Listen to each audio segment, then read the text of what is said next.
In this video, we're going to learn about metaphors. You've probably heard metaphors many times before.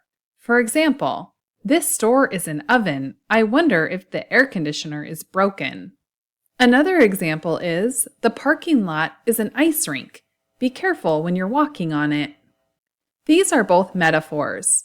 A metaphor is a way to compare two different things by saying one is or was the other. This differs from similes that use the word like or as to compare two things. So the sentence, "the store is an oven," doesn't mean that the store cooks food. It just means that it's very warm inside the store, like an oven can be. And the sentence, "the parking lot is an ice rink," doesn't mean that people ice skate in the parking lot.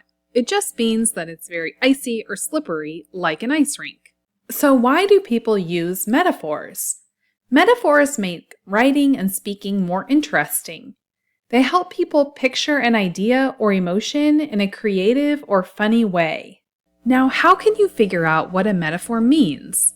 Find the two things being compared in the sentence. Then think about what those two things might have in common.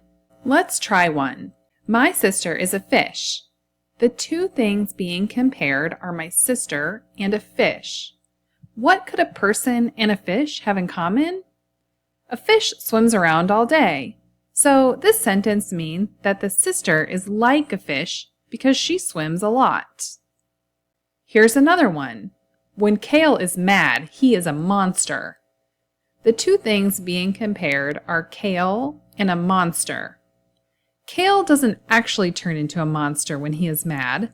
The sentence just means that he acts frightening or unkind when mad, like a monster. Remember, metaphors aren't meant to be taken literally. They're meant to help us understand ideas or feelings in a creative or interesting way.